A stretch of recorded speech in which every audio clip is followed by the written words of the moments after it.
안녕하세요. 저와 남편은 반반 결혼을 하고 이제 결혼 2년차가 되는 부부입니다. 결혼 후에 명절에 인사드리러 가면서 생긴 일입니다. 결혼 전에는 이런 부분에 대해서는 들은 바가 없어서 알지 못했어요. 시아버지가 형제가 아주 많은 집에서 막내시랍니다. 그리고 시큰 집에서는 제사와 차례를 다 지낸다고 하네요. 아들이나 장손 이런 걸 엄청 따지신다고 합니다.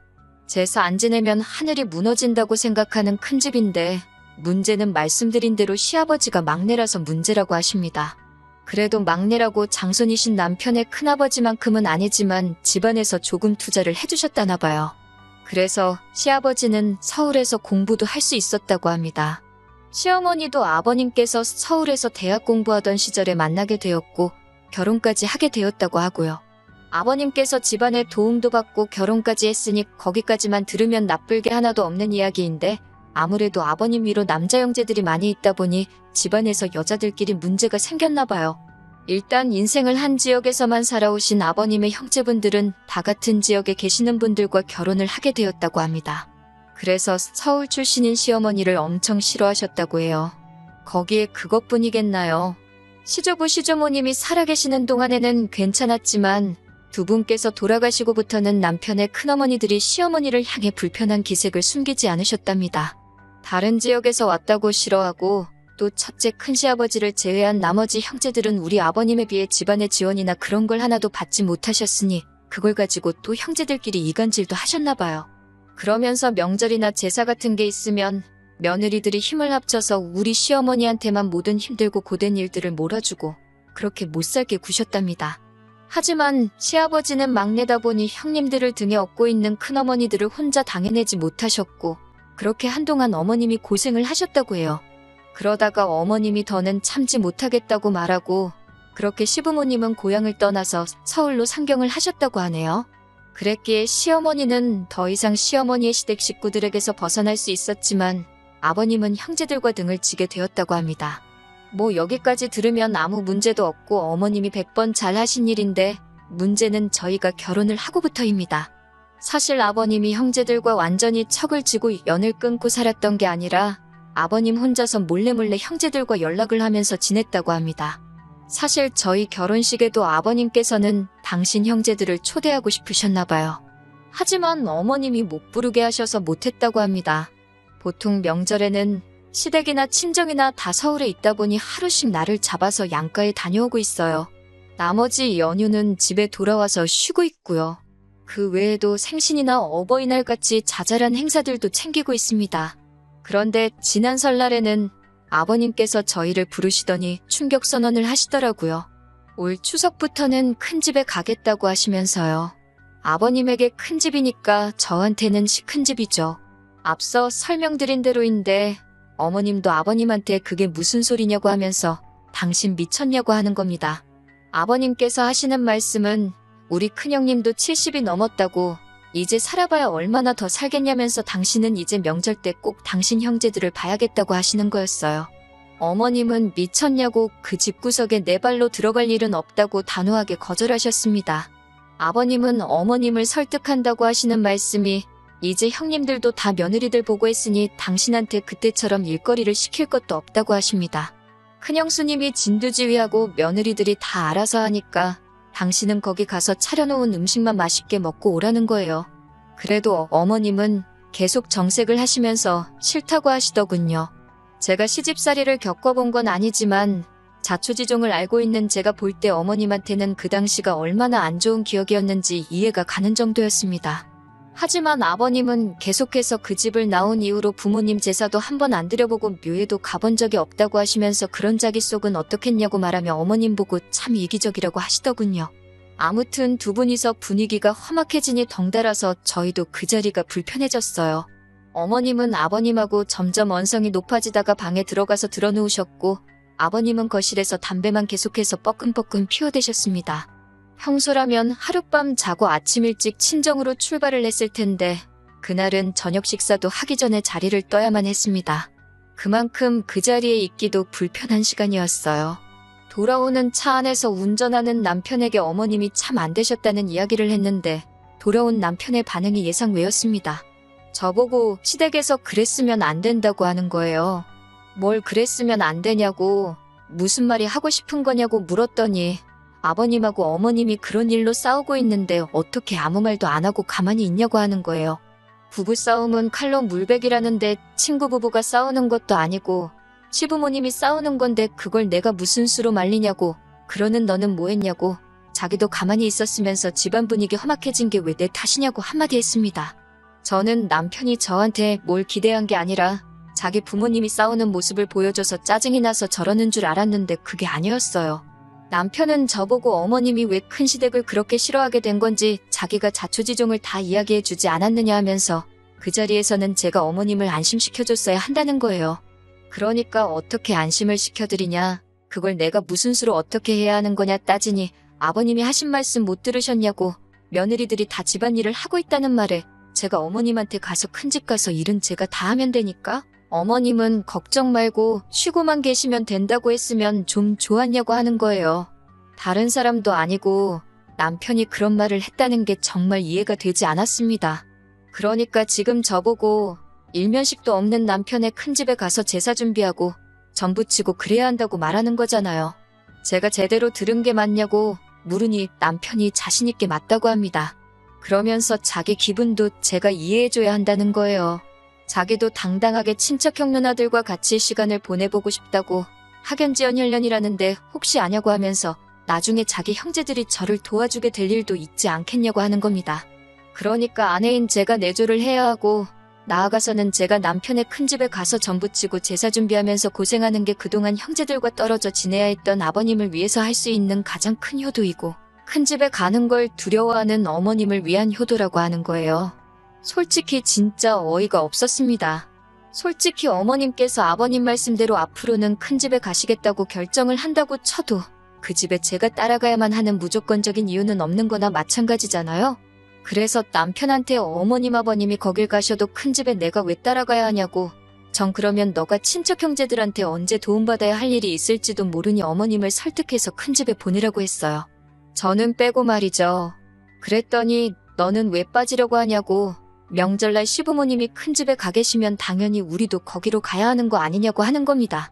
나는 일면식도 없는 당신 친척들 사이에서 눈칫밥 먹으면서 일만 하다가 오고 싶지 않다. 맞벌이 하는 것도 힘들어 죽겠는데 연휴라고 1년에 몇 번 있지도 않은 거, 먼 길 가서 일만 더 하다 오고 싶지 않으니 그렇게 가고 싶으면 혼자 가라고. 저는 집에서 쉬겠다고 했습니다. 그러니까 저보고 왜 이렇게 이기적이냐면서 우리 반반 결혼했는데 명절에 시부모님을 안 보겠다고 하는 거냐입니다. 반반 결혼했으니 양가에 똑같이 해야 한다면서 저보고 명절에 시부모님 따라 큰집에 가지 않으면 앞으로 저도 친정에 갈 생각을 하지 말라는 거예요. 그게 공평하다고 하면서 말이죠. 그게 말이냐고 아니면 방구냐고 조금만 생각해서 말하라고 한마디 했습니다. 저도 큰집 있다고, 그런데 나는 어릴 적 이후로 큰집에 다녀온 적도 없고 안 다녀서 별 문제도 없다고 했어요. 반반 결혼했다고 공평한 거 불공평한 거 따지지 말라고, 전 그러면 시부모님이 큰집 다녀오시고 돌아오신 날에 시댁에서 보자고 했습니다. 그러면 친정부모님도 뵙고 시부모님도 뵙고 공평하게 똑같은 거 아니겠냐고 말이죠. 그렇게 말하니까 아무 말도 하지 못하더라고요. 한참 끙끙대면서 아무 말도 못하고 운전대만 잡고 있던 남편이 너는 어쩜 사람이 그렇게 계산적이냐고 하면서 저보고 조금도 손해볼 줄 모른다고 합니다. 아버님이 그렇게 원하고 남편도 그렇게 원하면 조금 손해보더라도 그렇게 따라줘야 하는 거 아니냐고, 그게 며느리고 아내로서 해야 할 도리가 아니냐고 하는 거예요. 그러면서 지금이야 똑같이 반반 결혼해서 이러고 있지만 앞으로 자기가 회사 다니면서 벌어오는 월급은 저보다 더 높아질 것이고, 심지어 저는 아이가 태어나면 회사를 그만둬야 할지도 모르는데 그때 가서도 공평 불공평 이야기를 하겠냐고 하는 겁니다. 자기였다면 친정부모님이 같은 상황이었으면 이것저것 생각 안 하고 다 해드렸을 거라고 하면서요. 진짜 너무 열받아서 운전하고 있는 남편 손목을 꺾어서 핸들을 뒤집어 버릴까도 싶었는데 그러면 저까지 위험하니 그렇게까지 하지는 않았습니다. 남편한테 당장 보이는 휴게소에 차를 세우라고 했어요. 그리고 차 세워놓고 남편한테 한바탕 소리를 질렀습니다. 저보고 계산적이라고 했냐고, 손해보는 일 안 한다고 했냐고 따졌어요. 남편은 지금 너가 하는 게 그렇지 않냐, 너 좋은 것만 하려고 하고 싫은 건 안 하려고 하지 않느냐고요. 그래서 지금 내가 손해를 안 보려고 한다고 말을 꺼낸 건 앞으로 시큰 집에 가게 되는 게 나한테 손해라는 걸 너도 알고 있어서 그러는 거 아니냐고 한마디 했더니 또다시 앞을 쌓는 표정으로 아무 말도 하지 못하더라고요. 그리고 월급 이야기가 나와서 말인데 내가 애가 태어나서 회사를 관두게 되는 건 또 뭐가 문제냐고 했습니다. 남이 자식 키우는 것도 아니고 우리 애 때문에 그러는 건데 너는 그걸 계산하는 거냐고요. 그러면 차라리 잘 됐다고 내가 대신 배불러서 애는 낳아줄 테니까 키우는 건 너가 하라고 했어요. 그러면 나도 커리어 안 끊기고 회사 계속 다닐 수 있고 내 월급도 계속 늘어날 테니까 아버님 따라 큰 집 안 가는 것도 공평한 일 아니냐고요. 남편은 쩔쩔매면서 아무 말도 못하고 있더라고요. 그러더니 저한테 하는 말이 글쎄 자기 친구들 와이프는 남편이 가자면 다 따라간다는데 너는 왜 그러냐고 소리를 치더군요. 그래서 네 친구들 와이프들도 반반 결혼했냐고. 내 친구들은 다 남편이 집 해오고 해왔는데 큰 집은커녕 명절에 시댁에도 안 간다더라고. 그러면 우리 반반 결혼한 거 돈도로 돌려주고 대출 없이 집 한 채 해오라고 했습니다. 지원받은 거는 친정 부모님께 돌려드리고 그렇게만 해주면 나도 큰 집이건 큰 집 할아버지 집이건 다 따라가 주겠다고요. 어디서 자꾸 자기는 한 것도 없으면서 공평한 거랑 권리만 찾고 있는지. 아버님 생각에 효자가 되고 싶은 건 기특하지만 어머님도 싫다고 하시고 나도 싫다고 하는데 왜 반쪽짜리 효자의 모질이 남편이 되려고 스스로 저러는지 정말 이해가 되지 않았습니다. 끝끝내 미안하다, 잘못했다, 자기가 잘못 생각했다 사과 한마디도 없고 억울한 표정만 하고 있는 남편을 보니까 정말 어이가 없었어요. 그래서 당장 차 돌려나가서 시부모님 댁으로 다시 가자고 했습니다. 어디 한번 아버님도 계신 앞에서 한번 단판을 지어보자고요. 남편은 이만큼이나 왔는데 뭐하러 다시 가냐고 그제서야 대답을 했지만 제가 남편 하는 말 싹 다 무시해버리고 그냥 시댁으로 다시 가자고 했습니다. 시댁으로 돌아가는 길 내내 남편은 꿀먹은 벙어리 마냥 아무 말도 못하고 운전만 하더군요.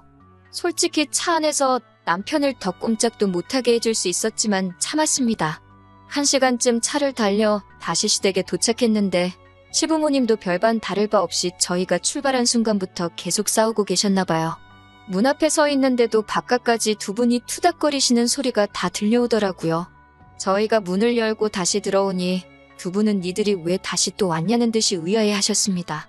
그래서 두 분 앞에 남편을 끌어다 앉히고 남편한테 아까 나한테 한 말 다시 한번 해보라고 했습니다. 남편도 역시 자기가 했던 소리가 얼마나 어이가 없고 불공평한 이야기인 걸 알고 있는지 계속 아무 말도 안 하고 있더라고요. 그래서 더 참을 것도 없이 그냥 제가 남편이 했던 이야기 그대로 토시 하나 빼먹지 않고 전부 말씀드렸어요. 아무튼 이 사건의 원흉이나 마찬가지인 아버님도 제 말에 아들 편 한마디도 거들어주지 못하시고 아무 말도 없고 어머님은 아주 자식이나 아비나 둘 다 똑같은 놈들이었다고 이 집구석 남자들은 생각하는 게 왜 저 모양 저 꼴이냐며 아주 속이 터지고 분통이 터진다고 하시더군요. 갑자기 저를 보더니 시집 잘못 왔다고 이런 집구석인 줄 알았더라면 제 결혼도 반대했을 거라고 미안하다고 하시면서 어머님께서는 이제라도 바로잡자고 말하고는 제 손을 잡아 끌고는 밖으로 나가시더라고요.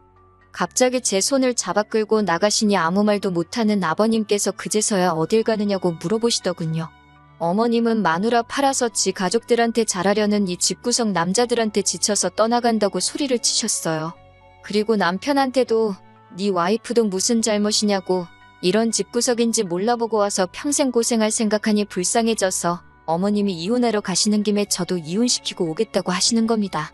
당신 큰형님 살아봐요. 얼마나 살긴 요새 100세 시대라는데 앞으로 30년은 더 사시는 거 아니냐고 우리 며느리 아무것도 모르고 시집와서 60살이 될 때까지 그 집에서 막내 며느리라고 나처럼 식모대우 당하면서 잡이라는 거 대물림 시킬 바에야 그러기 전에 여자들이 떨어져 먼저 나가겠다고 그 잘난 가족들 보고 싶고 도움받고 싶으면 당신 남자들이 그 집 가서 엉덩이 춤을 추던 전을 부쳐먹던 한번 신나게 우리들 없이 잘 살아보려고 하시는 겁니다.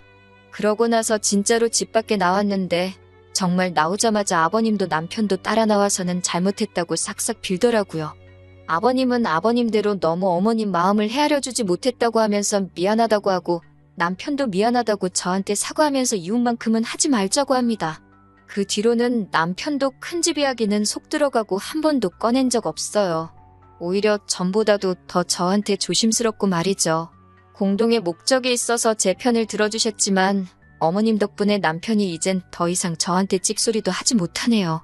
어머님한테만큼은 잘 해드려야겠다 싶었는데 어머님께서도 명절이라고 시댁 찾아오고 그럴 필요 없다고, 어차피 다 같은 서울 하늘 아래 있는데 보고 싶으면 당신들이 먼저 저희를 찾아오시겠다며 명절 때 의무적으로 올 필요도 없다고 하시네요. 남편이 따지고 보면 저한테 대리효도를 바랬던 건 사실이지만 남편의 부탁 때문이 아니고 제 마음에서 우러나오는 효도를 하려고 합니다. 며느리라고 남은 아니잖아요. 제가 해야 할 자식된 도리 다 하면서 우리 가족 한번 행복하게 살아가는 가정으로 제가 만들어 보려고 합니다.